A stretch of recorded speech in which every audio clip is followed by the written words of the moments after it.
Shalom, selamat pagi Bapak Ibu Saudara-saudara yang saya kasihi dalam kasih-Nya Tuhan Yesus Kristus. Mulai hari ini atau mulai pagi ini tanggal 27 Juli 2023, saya akan menjumpai Bapak Ibu Saudara-saudara setiap pagi untuk membagikan berkat firman Tuhan. Dan pagi hari ini saya ingin menyampaikan firman Tuhan dengan judul Berani Mengambil Resiko untuk Disembuhkan. Bacaan kita pada pagi hari ini terambil dari Markus pasal 5 ayatnya yang ke-25 sampai 34. Adalah di situ seorang perempuan yang sudah 12 tahun lamanya menderita pendarahan. Ia telah berulang-ulang diobati oleh berbagai tabib, sehingga telah dihabiskannya semua yang ada padanya. Namun sama sekali tidak ada faedahnya. Malahan sebaliknya keadaannya makin memburuk. Dia sudah mendengar berita tentang Yesus. Maka di tengah-tengah orang banyak itu, ia mendekati Yesus dari belakang dan menjamah jubahnya. Sebab katanya, asal kujamah saja jubahnya, aku akan sembuh. Seketika itu juga berhentilah pendarahannya dan ia merasa bahwa badannya sudah sembuh dari penyakitnya. Pada ketika itu juga Yesus mengetahui bahwa ada tenaga yang keluar dari dirinya. Lalu ia berpaling di tengah orang banyak dan bertanya, "Siapa yang menjamah jubahku?" Murid-muridnya menjawab, "Engkau melihat bagaimana orang-orang ini berdesak-desak dekatmu, dan engkau bertanya, siapa yang menjamah aku?" Lalu ia memandang sekelilingnya untuk melihat siapa yang telah melakukan hal itu. Perempuan itu yang menjadi takut dan gemetar ketika mengetahui apa yang telah terjadi atas dirinya, tampil dan tersungkur di depan Yesus dan dengan tulus memberitahukan segala sesuatu kepadanya. Maka katanya kepada perempuan itu, "Hai anakku, imanmu telah menyelamatkan engkau. Pergilah dan dengan selamat dan sembuhlah dari penyakitmu." Amin buat pembacaan firman Tuhan. Ketika kita membaca firman Tuhan ini, maka ada iman juga yang timbul dari hati saya dan saudara. Bahkan juga ada semangat dalam kehidupan kita untuk saya dan saudara pun juga bisa memperoleh yang namanya kesembuhan. Mungkin saudara-saudara yang sedang menyaksikan firman Tuhan ini, ada di antara saudara yang sedang mengalami sakit. Mungkin sakit saudara berbeda dengan perempuan yang sakit 12 tahun ini. Tapi saya percaya bahwa Tuhan yang kita sembah adalah Tuhan yang sama, yang mampu untuk menunjukkan kuasanya kepada saya dan saudara. Bahkan juga saya dan saudara adalah orang-orang yang bisa melangkah seperti perempuan sakit 12 tahun pendarahan ini melangkah.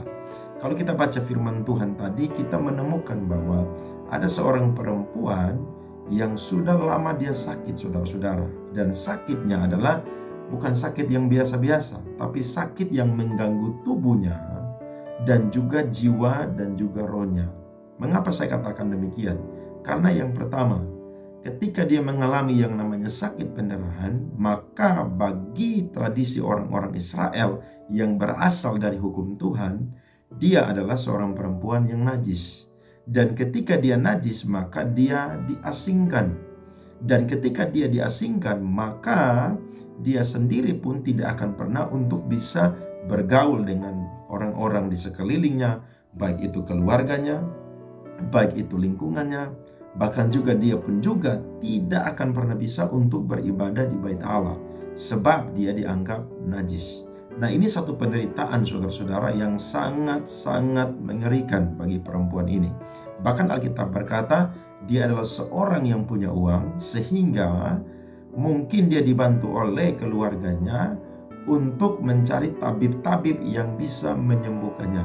Tetapi Alkitab juga berkata bahwa ternyata dia sudah menghabiskan segala uang, bahkan hartanya, tapi dia pun juga tak kunjung disembuhkan. Memang saudara-saudara, ketika kita menghadapi pergumulan, tantangan yang berat, apa yang kita selalu andalkan dan kita anggap itu mampu untuk menolong kita, ternyata tidak akan pernah bisa menolong kita. apa yang kita anggap itu berarti, apa yang kita anggap itu bernilai, ternyata tidak berarti dan tidak bernilai. Tapi puji Tuhan saudara-saudara, dari kisah ini kita belajar bahwa ternyata lewat penderitaan, lewat segala sesuatu yang telah dihabiskan oleh perempuan ini, ternyata hanya cuma satu yang sisa saudara-saudara, yakni iman yang dia miliki. Pertanyaannya adalah, bagaimana dia bisa yang namanya mengambil langkah yang beresiko untuk bisa mendapatkan kesembuhan daripada Tuhan? Saya catat kurang lebih ada dua hal. Yang pertama adalah saudara-saudara, karena dia pernah mendengar tentang Yesus. Alkitab mencatat saudara-saudara di Markus pasal 5 ayatnya yang ke-27a, firman Tuhan berkata, dia sudah mendengar berita-berita tentang Yesus. Nah, ini menarik saudara-saudara. Kenapa? Karena ketika perempuan ini sakit, ketika perempuan ini sedang berobat, dia pun juga ternyata sudah mendengar tentang siapa itu Yesus. Ternyata apa yang diperbuat oleh Tuhan Yesus itu menjadi sebuah informasi yang sampai ke telinga daripada perempuan yang sakit 12 tahun pendarahan ini. Dan akhirnya ketika Yesus berada di tempat di mana dia tinggal, disitulah iman dia muncul. Kenapa iman dia muncul saudara-saudara? Karena dia pernah mendengar berita-berita tentang Yesus. Yesus sanggup untuk mengajar dengan bijaksana, berhikmat. Yesus sanggup menyembuhkan orang yang tuli. Yesus sanggup menyembuhkan orang yang dirasuk oleh roh jahat. Yesus sanggup menyembuhkan orang yang sakit kusta. Yesus sanggup menyembuhkan orang yang tuli dan buta. Bahkan Yesus pun juga sanggup untuk menyembuhkan orang kusta, bahkan orang yang sudah meninggal. Nah, karena dia mendengar tentang Yesus, maka disinilah imannya timbul.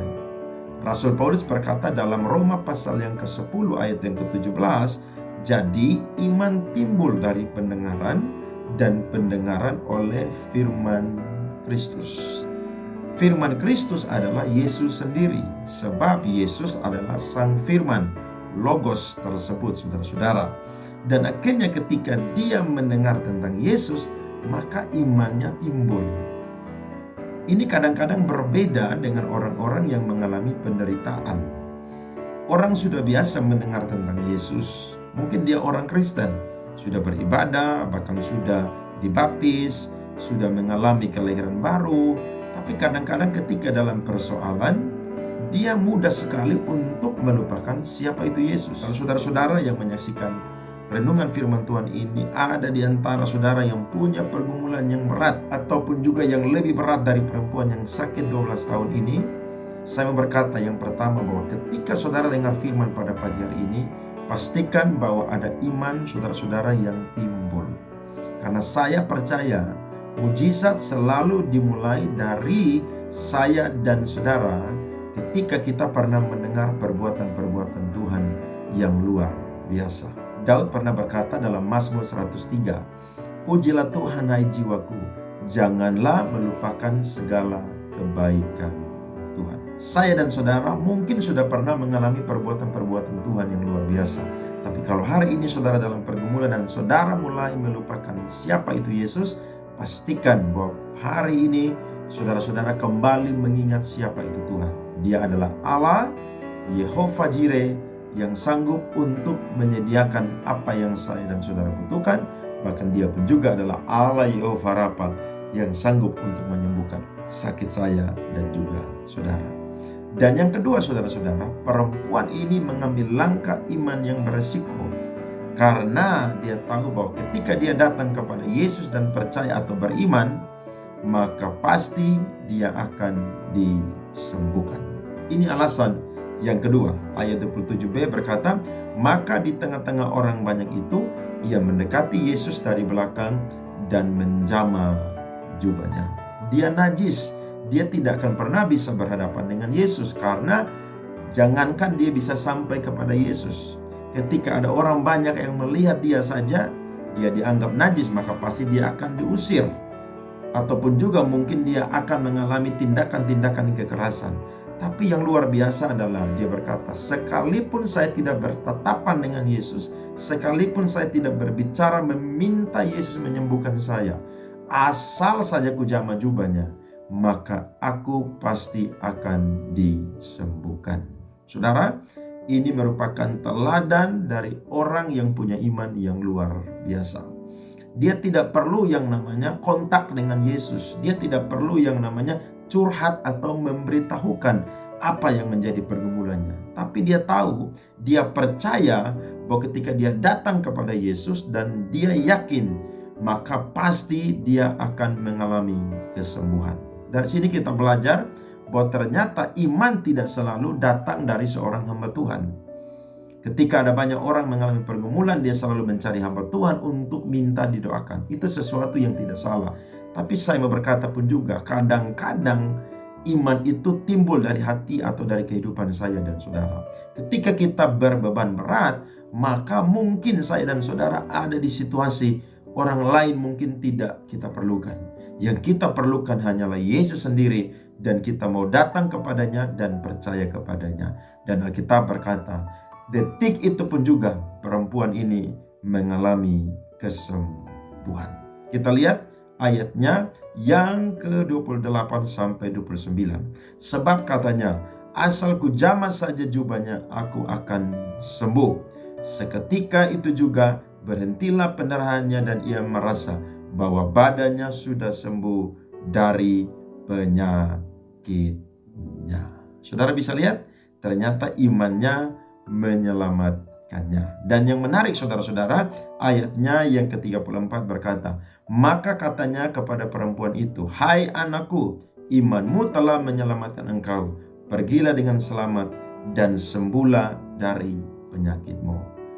Dokter tidak bisa menolongnya, uangnya tidak bisa menolongnya, bahkan keluarganya, lingkungannya tidak bisa menolongnya. Kalau perempuan ini ketika dia mengalami pergumulan, dia sanggup punya iman, maka saya percaya bahwa saya dan saudara pun juga pasti punya iman seperti perempuan ini. Amin buat renungan firman Tuhan. Kalau ada saudara-saudara yang mungkin sedang mengalami sakit penyakit ataupun beban berat pergumulan, saya mau berdoa untuk saya dan saudara pada pagi hari ini, dan biarlah saudara bisa mengalami mujizat daripada Tuhan. Bapa di sorga, hamba berdoa buat saudara-saudaraku yang menyaksikan, mendengarkan renungan pada pagi hari ini. Hamba berdoa kalau ada di antara mereka yang sakit, hamba berdoa Engkau Allah Yehova Rafa, Engkau menyembuhkan mereka. Sakit apapun, mungkin yang sedang sakit di telinga mereka, mungkin yang sedang sakit di bagian dada sebelah kiri mereka, ataupun juga Bapa yang mungkin sedang mengalami sakit di kepala mereka. Hamba berdoa di dalam nama Tuhan Yesus, Engkau Allah Yehova Jireh, menyembuhkan mereka. Pastikan bahwa ketika mereka dengar firman Tuhan ini, mereka punya iman dan mereka mengalami pemulihan. Terima kasih, kami percaya dengan bilur-bilur-Mu mereka telah disembuhkan. Haleluya, amin. Saudara-saudara, ikuti renungan saya setiap pagi. Saya akan terus bagikan firman Tuhan. Kalau ada saudara-saudara yang punya beban pergumulan dan mau didoakan, saudara bisa chat di kolom komentar, dan saya akan mendoakan saudara-saudara di hari berikutnya ketika saya membagikan firman Tuhan. God bless.